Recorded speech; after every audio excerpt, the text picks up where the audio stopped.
کتنا بہترین احساس ہے کہ میرا اللہ میرے ساتھ ہے۔ جب وہ رب ہر شے دینے پر قادر ہے تو تم مانگنے سے جھجکتے کیوں ہو؟ جب انسان اللہ کی رضا سے راضی ہوتا ہے تو اللہ اس دل میں اطمینان پیدا کر دیتا ہے۔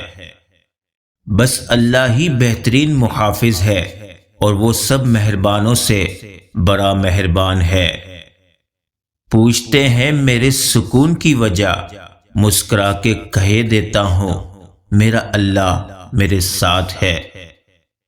بہترین صبح وہی ہے جو اپنے رب کے نام سے شروع کی جائے۔ اللہ وہاں سے دروازے کھولتا ہے جہاں سے گمان بھی نہیں ہوتا۔ شروع کرنا تیرا کام ہے اور تکمیل کرنا اللہ کا۔ غلطی کا اقرار کر لینا اس پر ڈٹے رہنے سے بہتر ہے۔ نعمت کا شکر کرنے سے نعمت برقرار رہتی ہے اور ناشکری کرنے سے فرار ہو جاتی ہے۔ جو اپنی گفتگو میں سچ بولتا ہے اس کی خوش اخلاقی میں اضافہ ہوتا ہے۔ تمہاری عقل تمہیں بے فائدہ کاموں سے روکے تو تم واقعی عقل مند ہو۔ علم بغیر عمل کے جنون و دیوانگی ہے اور عمل بغیر علم کے کچھ نہیں۔ علوم کا ثمرہ علم پر عمل کرنا ہے۔ رابطے بتا دیتے ہیں کہ دل میں کتنی قدر ہے، کہنے کو تو سبھی اپنے ہی ہوتے ہیں۔ انسان بڑی عجیب فطرت کا مالک ہے، یہ مرے ہوئے کو روتا ہے اور زندوں کو رلاتا ہے۔ والدین اور اساتذہ کرام کا احترام صرف اچھے لوگ ہی کرتے ہیں۔ دعا کی ضرورت ہو تو کسی انسان کی کوئی نہ کوئی مشکل حل کر لیا کرو۔ ہر چیز نے مٹ جانا ہے، پھر خواہش کیسی؟ جتنا آپ کے پاس ہے اس سے کم دکھاؤ اور جتنا آپ جانتے ہو اس سے کم بولو۔ زندگی میں سادگی اپناؤ، جتنی سادہ تمہاری زندگی ہوگی پریشانیاں اتنی ہی کم ہوں گی۔ فجر کا سجدہ تمام سجدوں سے زیادہ پرسکون ہوتا ہے۔ بہترین صبر وہ ہے جس میں لوگوں سے شکایات نہیں کی جاتی۔ اپنے آپ کو دوسروں سے بہتر سمجھنا حماقت کی پہلی سیڑھی ہے۔ کسی کو خیر کے الفاظ کہہ دینا بھی صدقہ ہے۔ خیر بانٹے اور خیر سے رہیں۔ جس کی جیسی نیت وہ ویسی کہانی رکھتا ہے۔ کوئی پرندوں کے لیے بندوق تو کوئی پانی رکھتا ہے۔ مانگنے والے کو دنیا دیتی ہے اور دینے والے کو اللہ دیتا ہے۔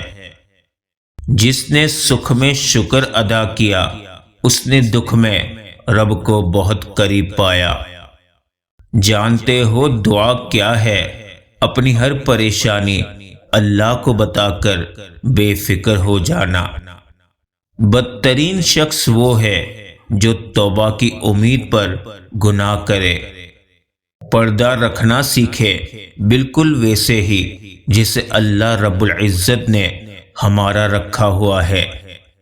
کسی کی اصلیت کا سامنے آ جانا بھی اللہ تعالیٰ کی بہت بڑی نعمت ہے۔ عبادت کا دکھاوا عبادت ہی ضائع کر دیتا ہے۔ حال پوچھ لینے سے حال ٹھیک نہیں ہو جاتا، بس ایک تسلی سی ہو جاتی ہے کہ اس دنیا کی بھیڑ میں کوئی اپنا بھی ہے۔ ٹوٹی ہوئی چیز جڑ کر پہلے جیسی نہیں بن جاتی۔ کچھ توڑنے سے پہلے بس اتنا یاد رکھ لیجئے گا، رشتوں کو بچانے کے لیے خود ایک قدم پیچھے ہٹ جانا بزدلی نہیں انسانیت ہے۔ جو شخص جتنا مطمئن رہتا ہے وہ شخص اتنا ہی زیادہ دولت مند ہوتا ہے۔ کیونکہ اطمینان فطرت کی سب سے بڑی دولت ہے۔ ہم سب کسی کے لیے ایک مثال اور کسی کے لیے ایک سبق ہوتے ہیں۔ ہم سب پرفیکٹ نہیں ہوتے۔ خون اور روح کے رشتے ایسے خیمے نہیں ہوتے جنہیں جب چاہا نصب کر لیا اور جب چاہا اکھاڑ لیا۔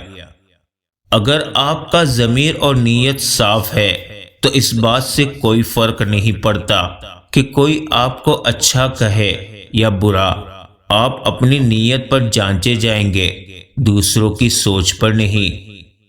جیسے پانی دیکھنے سے نہیں بلکہ پانی پینے سے پیاس بجھتی ہے، ایسے ہی قرآن پاک محض پڑھنے سے نہیں بلکہ سمجھ کر پڑھنے سے ہدایت ملتی ہے۔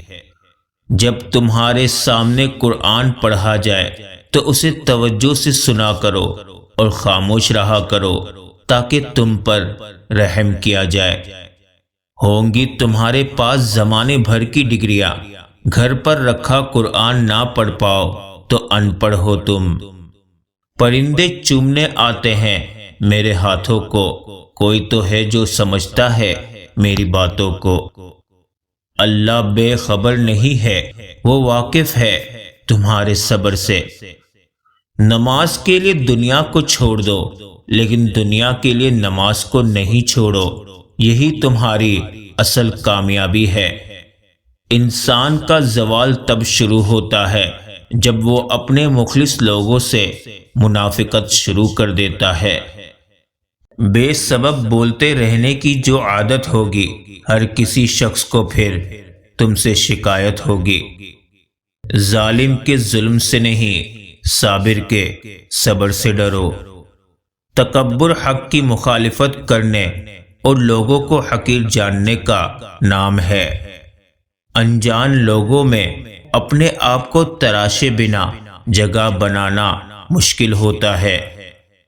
دنیا میں سب سے مہنگی چیز ہے بھروسہ، جسے بنانے میں عمریں بیت جاتی ہیں اور گنوانے میں چند سیکنڈ لگتے ہیں۔ بے زبانوں سے بھی ہمدردی کرنا نہ بھولو، یہ بغیر لفظوں کے دعائیں دیتے ہیں۔ منفی سوچیں وہ بھاری بوجھ ہے جو ہم ہر وقت اپنے ساتھ اٹھائے پھرتے ہیں۔ آپ کو ہمیشہ ایسے آدمی کی نصیحت پر عمل کرنا چاہیے جو آدمی خود اپنی نصیحت پر عمل کرتا ہو۔ 10% جھگڑے اختلاف رائے کی بنا پر ہوتے ہیں جبکہ 90% غلط لہجے کی وجہ سے۔ لہٰذا ہمیں اپنے لہجوں کی درستگی کی طرف توجہ دینی چاہیے۔